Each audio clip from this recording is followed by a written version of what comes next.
Muito boa noite a todos. Hoje um pouco mais perto, alguns já devem estar achando um pouco estranho, que hoje o Júlio está mais próximo da tela. Pedi ao pessoal da técnica que fizesse essa pequena modificação para que a voz chegue melhor, para que o volume esteja de acordo com a imagem, porque hoje o assunto também é um pouco mais, como diriam os italianos, tete a tete, cara a cara, bem mais perto. Antes de começarmos esse trabalho de hoje, esse estudo, que foi com muito carinho feito e buscado nas obras de Allan Kardec, vamos fazer uma reflexão em forma de oração, pedindo a Deus a sustentação desse estudo, pedindo a Deus que a luz do recanto de luz chegue nesse momento a cada coração, a cada mente, a cada corpo, a cada lar, que tanto tempo juntos, ou até pouco tempo juntos, mas ligados pelo recanto de luz, pela amizade, pela família, por toda essa energia que emana deste lugar para todos que aí estão. Que Deus abençoe esse momento para aqueles que também se fazem presente na rede mundial nesse momento, que estão longe, amigos convidados, pessoas queridas, mas que também comungam desta fé e dessa doutrina maravilhosa, que esclarece, que nos abranda as dores, que nos traz ou nos conecta muito mais perto de Jesus na hora de uma prece, na hora de um trabalho dentro da doutrina espírita. Agradecemos a Deus, a Jesus e aos trabalhadores da nossa casa por se fazerem presente neste estudo e que possam dividir conosco essa alegria, essa energia e essa luz que emana de Jesus. E que assim seja. Amigos, fui convidado para fazer esse trabalho hoje com o título no capítulo 18 do Evangelho segundo o Espiritismo, do item 10 ao 15, onde diz: muito se pedirá àquele que muito recebeu. E ao estudar essa matéria, esses capítulos e esses itens, acredito que por uma intuição, eu tive um convite, acredito, de passar hoje o estudo de uma maneira um pouco diferente, porque geralmente as pessoas que me conhecem sabem o quanto eu sou alegre, o quanto eu sou, não que eu tenha deixado de ser, extrovertido, brincalhão, embora sério com a doutrina. Mas a gente brinca muito que o Divaldo, o próprio Raul Teixeira, eles falam as verdades, eles falam o estudo, eles mostram para a gente como funciona a temática da doutrina espírita, para a gente estudar de uma maneira mais lúdica. Mas eles nos ensinam de uma maneira mais lúdica, né? Como eu falei, para que a gente possa introspectar e entender um pouco melhor. Mas hoje, ao buscar esse estudo já há algumas semanas, eu separei algumas coisas aqui porque a exposição é para todos, porque está na internet. Mas em especial hoje, eu chamo aos amigos espíritas que venham comigo nesse estudo, porque nós já lemos bastante, nós já falamos bastante, nós já prometemos bastante. Mas dado a tantas coisas que estão acontecendo, e sabemos que estamos no minuto zero de expiações e provas para a regeneração, mas nenhum de nós ainda pode dizer quando será a regeneração. Sabemos que não é agora, mas que ela já começou. Precisamos muito, espíritas, pegar a charrua, levantar da cadeira e colocar em prática muita coisa. O mundo, desde que a gente conhece, ele vem de uma violência absurda. Sabemos, conhecemos a violência. Só que parece que a gente está um pouco acostumado com isso. Às vezes a dor, ela começa a ficar tão crônica e a gente se acostuma com ela que a gente já não dá mais bola para ela. Mas eu separei algumas coisas aqui para que a gente possa entender o porquê desse estudo e porquê dessa forma que eu abordei hoje o estudo. Mães envenenando, torturando e jogando os filhos nas janelas dos ônibus, dos prédios e dos rios. Homens espancando mulheres de todas as formas, como se fosse um lixo, como se fosse nada, como se a mulher não tivesse o valor maravilhoso que ela tem. Uma das melhores criações de Deus, que é capaz de gerar uma vida, é tratada como lixo. Até nem como lixo, porque o lixo recicla. Mas a mulher, eles batem. A mulher nós estamos deixando de lado. E estamos espancando, estuprando, matando, machucando, escravizando. Sendo que Deus fez o homem para a mulher para o homem. E daí eles seguiriam a vida. E nós fizemos o quê? Deturpamos tudo. Jovens atacando seus pais verbalmente e fisicamente. Cada vez mais vemos isso. Onde sabemos que temos espíritos novos chegando, cheios de inteligência, mas com a moral muito baixa. Precisamos pensar nisso também, desde a tenra idade, para quando chegar na adolescência, tenhamos amigos em casa, e não espíritos contra nós. Suicídios em todas as idades.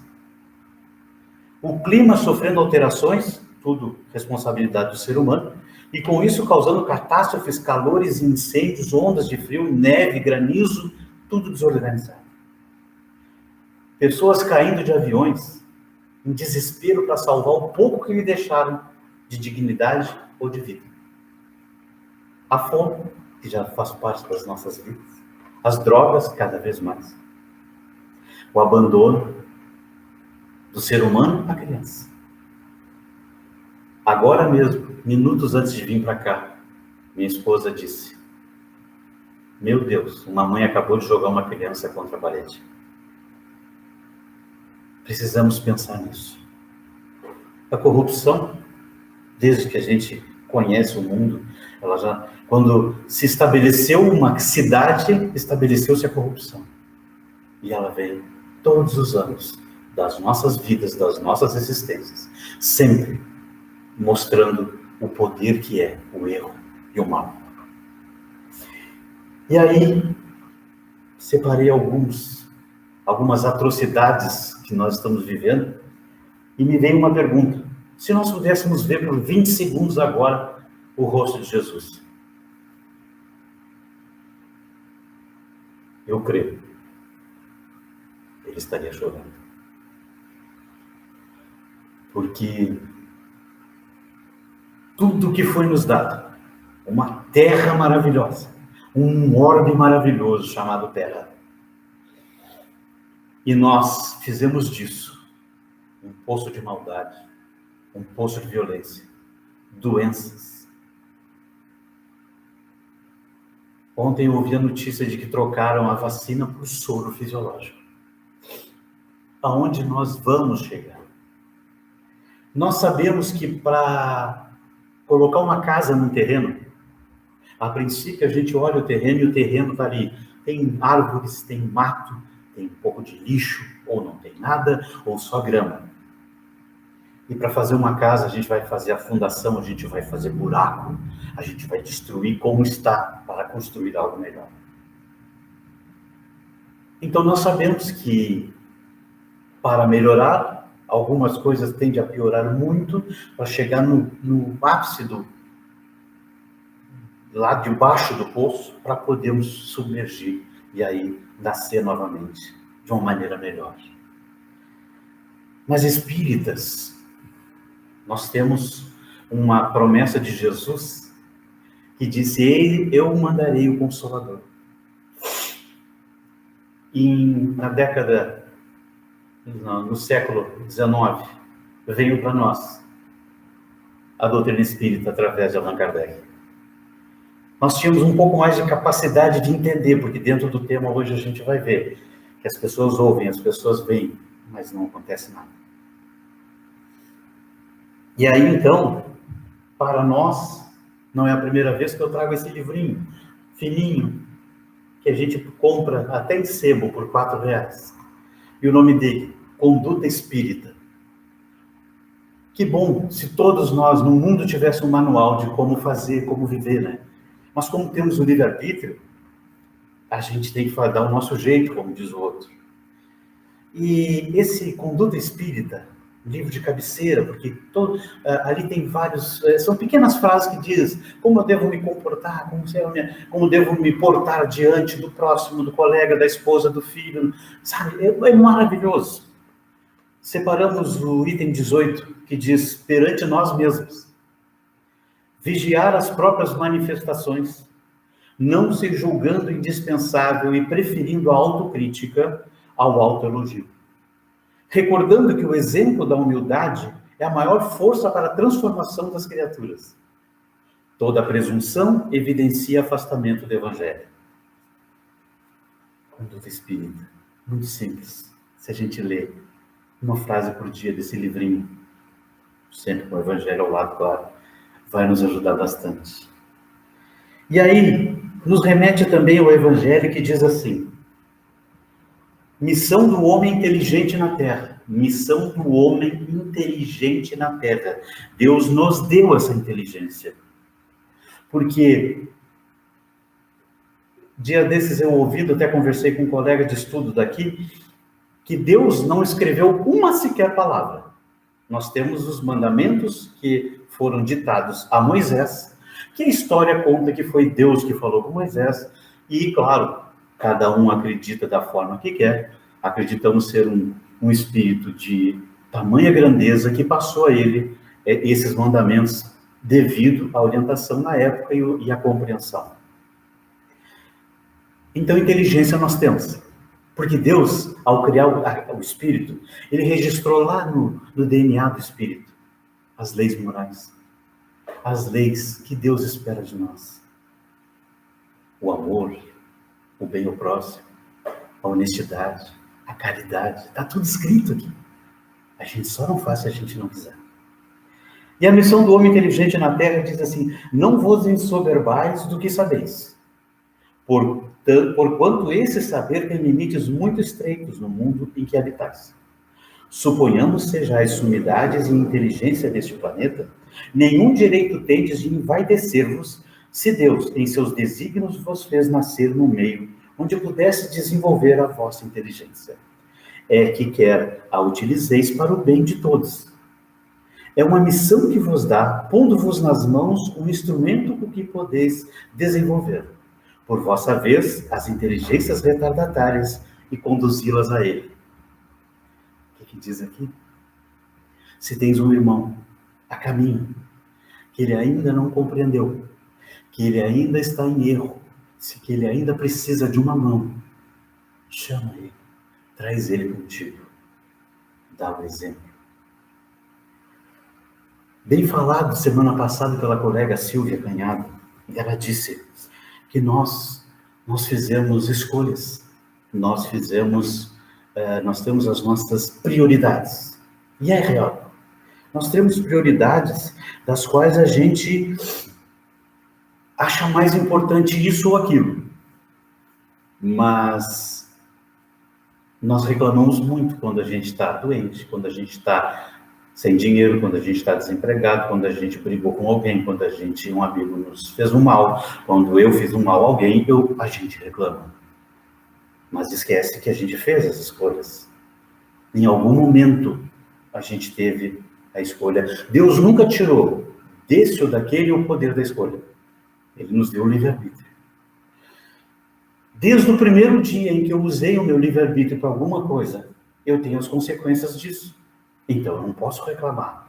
Eu tenho que usar a inteligência que Deus me deu.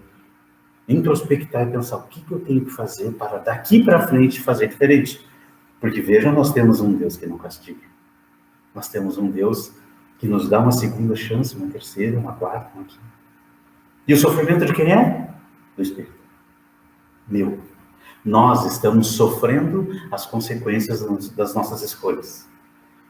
Por isso que muito se pedirá a quem mais sabe, a quem mais recebeu.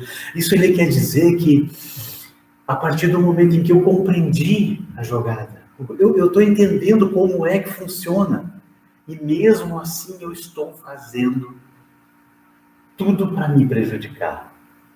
Uma vez brincando aqui eu falei que o ser humano parece o Dick Vigarista. Quem lembra do desenho vai lembrar que eram vários carros correndo e tinha um que estava sempre na frente, mas ele voltava para fazer mal para os que vinham para trás. Olha o pensamento dele. Ele estava na frente. Se ele continuasse a corrida dele, ele estaria na frente. Ou até ele poderia trazer outros com ele, como foi sugerido aqui. Mas não, ele parava a corrida dele, voltava e prejudicava o que estava em segundo, terceiro, quarto lugar. E assim, infelizmente, de modo quase geral, é o ser humano. Então a Silva foi muito feliz também nessa colocação de que fizemos prioridades erradas. Isso, fizemos escolhas erradas. E depois a gente quer culpar alguém. Quando, na verdade, a nossa escolha é usar a inteligência, porque será cobrado. Quando Deus, quando Jesus, quando a espiritualidade maior nos dá condições de ter acesso a alguma coisa, a uma informação, a um estudo, a uma mediunidade, façamos um proveito disso para devolver, porque a vida e o livre-arbítrio foi um presente que Deus nos deu. O nosso presente é o que nós vamos fazer. O nosso presente para Ele é o que nós vamos fazer com isso. A devolução a Deus de todas as dádivas que Ele nos deu um planeta lindo, natureza, rios. A gente olha naqueles canais que passam às vezes ou na internet, ou a gente recebe fotos de lugares que a gente diz, meu Deus, é fantástico. Dia desses eu escutei num programa que eu escuto uma rádio espírita toda manhã enquanto eu estou fazendo o meu trabalho. Tem na internet, é de graça, é maravilhoso, a rádio espírita. E numa das exposições que eu estava escutando, disse ele assim, uma frase de Joana de Ângeles, né? As flores são um autógrafo de Deus. É um presente para nós, um autógrafo de Deus para dizer que a obra é dele. Foi ele que construiu tudo. E as flores são um autógrafo. Notem que a gente tem um mundo maravilhoso, a gente tem uma vida maravilhosa. Aí tu vai dizer, mas é muito fácil falar, nós temos as perdas, nós temos as doenças, nós temos as mortes. A gente está aqui para isso, a gente sabe. Lá de alguma idade, que a gente começa a entender desde criança que a morte vai chegar, a gente já sabe disso. A gente só precisa, não é se preocupar. Quando perguntaram para o Chico, sabe quando é que tu vai morrer? Ele disse, não sei, só estou preocupado como é que eu vou estar quando eu morrer. Como eu vou estar perante Deus, perante Jesus, perante esse mundo novo que vai se aflorar para mim. Chico, estou falando de Chico. Então, às vezes as pessoas ficam tão com medo da morte, que a morte, como a gente vê direto em exposições, em vídeos, em livros, é uma passagem. É uma passagem de um estágio para outro. Muitas religiões já começaram a compreender, porque espera-se, acredito que o próprio Jesus espera que um dia o ser humano diga, a minha religião é o amor. Nós não temos nomes, nomenclaturas. Então, se todas as religiões levam a Deus e entendem que, de alguma forma, a morte, é importante que a gente tenha que aceitá-la, entender, tentar estudar ela e compreender. Dói, tem o luto, a gente sabe. Acontece com todos, não é só com o meu vizinho, com o vizinho da frente, o cara lá em São Paulo. Acontece com todos nós. Então que a gente esteja um pouco mais preparado. A outra parte do livro, que aqui já entra dentro do próprio capítulo, ela diz assim, principalmente ao ensino dos espíritos, é que estas máximas se aplicam. Principalmente ao ensino dos espíritos, é que estas máximas se aplicam. Por isso que eu falei lá no início, o estudo hoje é para todos, mas os espíritas já passaram por aqui nessa passagem. Quem quer que conheça os preceitos do Cristo e não o pratique, é certamente culpado.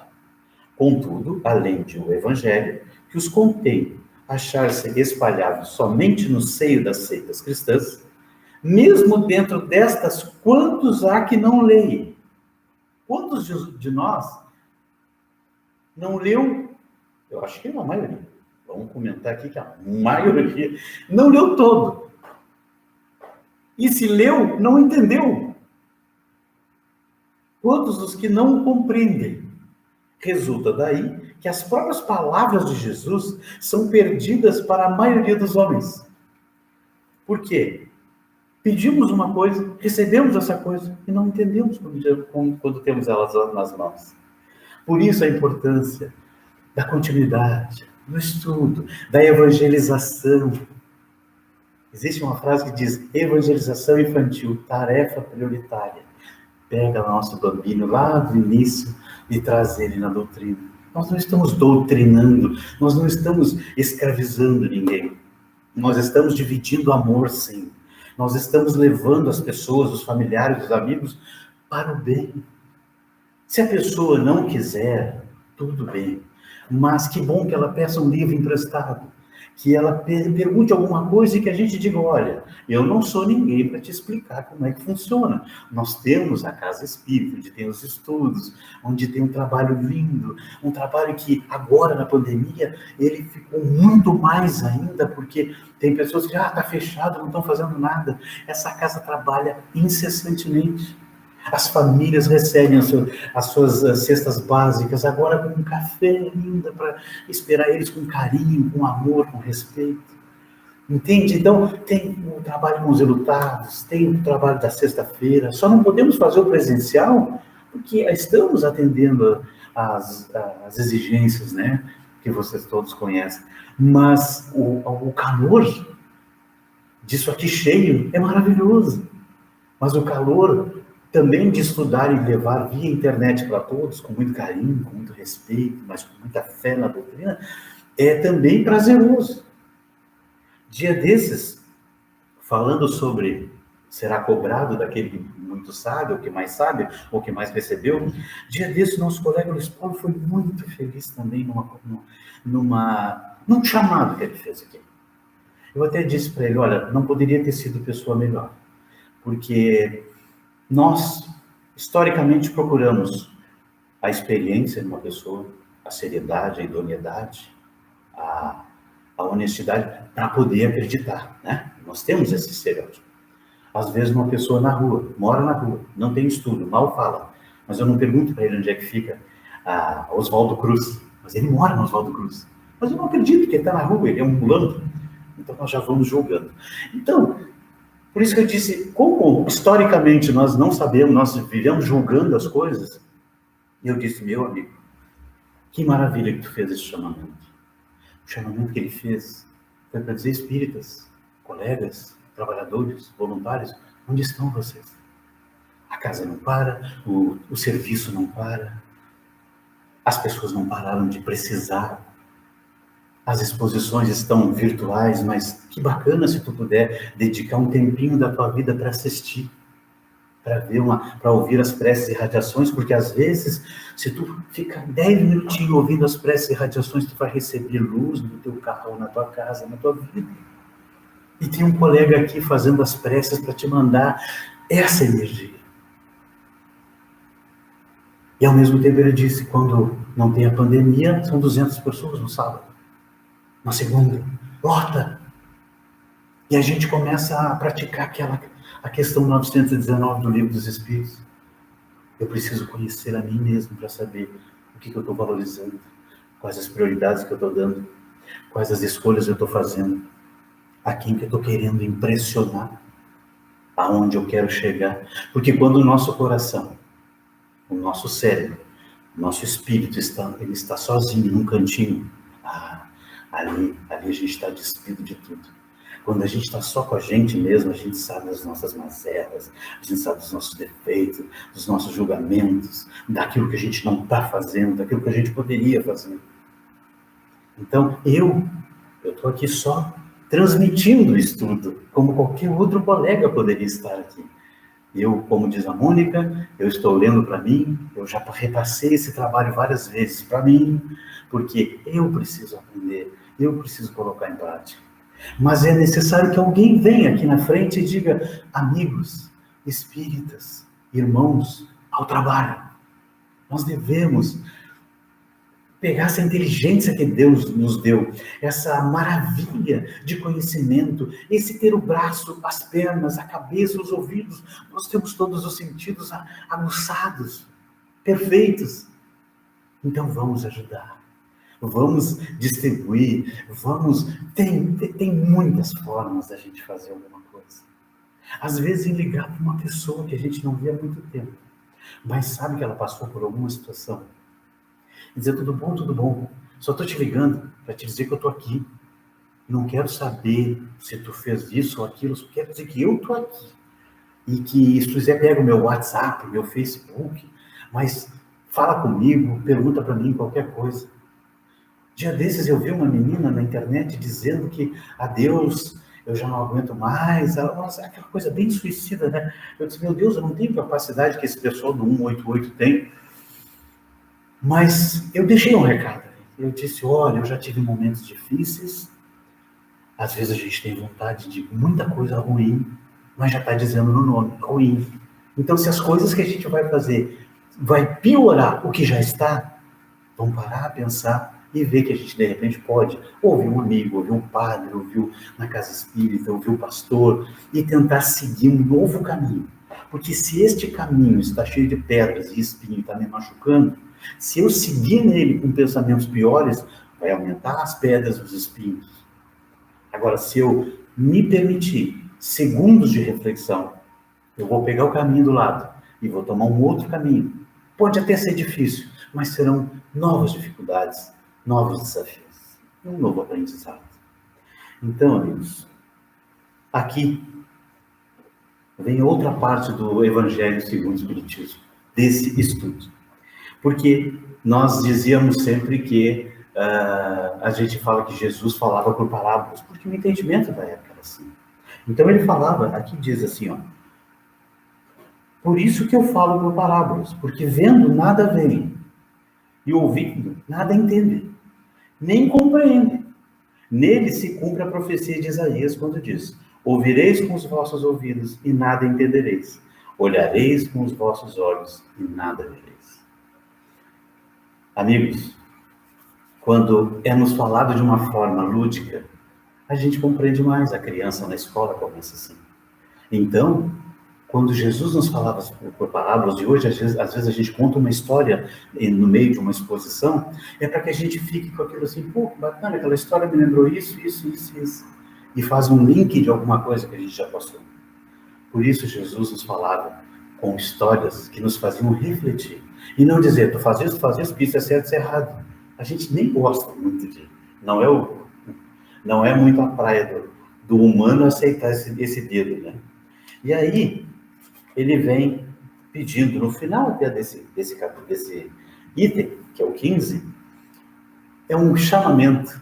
Antes do encerramento, ele diz assim, ânimo, trabalhadores, tomai dos vossos arados e das vossas charruas, lavrai os vossos corações, arrancai deles a cisânia, semeai a boa semente que o Senhor vos confia, e o orvalho do amor lhe fará produzir frutos de caridade. Esse estudo termina assim, com ele pedindo, ânimo, trabalhadores, tomai dos vossos arados e das vossas charruas. E aí a gente diz assim também, espíritas, Jesus disse que enviaria o Consolador prometido. E enviou. Aí está o Espiritismo. Não somos melhores que ninguém. Não somos uma religião que seja melhor que a outra. Não existe. Existe quem ama a Deus e quer o bem. Todas as religiões têm, acredito, esse caminho a seguir. Mas é tão claro o quanto Jesus espera de nós. Porque será cobrado ele que a informação chegou. Coloquemos em prática esses ensinamentos do Cristo. Sejamos também semeadores de estrelas. E que possamos pensar de uma maneira bem mais aprofundada neste capítulo 18. Em todos os itens, mas em especial do 10 ao 15. Que fala, recebeste? Então faça. Porque tu não tens como dizer, eu não sabia, não estava no meu coração, não estava, porque Deus, quando nos criou, disse, aí está a minha verdade. Vai e segue. Nós não temos um papel escrito, está dentro da gente. E com essas pequenas informações que o Evangelho nos traz, eu me despeço dos amigos, desejando um excelente final de semana, boas reflexões, boas orações, bons evangelhos, para que a casa da gente fique sempre protegida pelos bons espíritos. Rezemos para aqueles espíritos que estão precisando de ajuda. Ajudemos aquelas pessoas que estão vivendo no mal, mas não são malvadas, estão vivendo uma situação de erro e a gente pode não julgar, mas ajudar. E que a paz do Mestre Jesus esteja sempre, sempre nos nossos corações, mas também que as nossas mãos sejam ferramentas na evolução a caminho do Cristo. Fiquem todos na paz de Deus.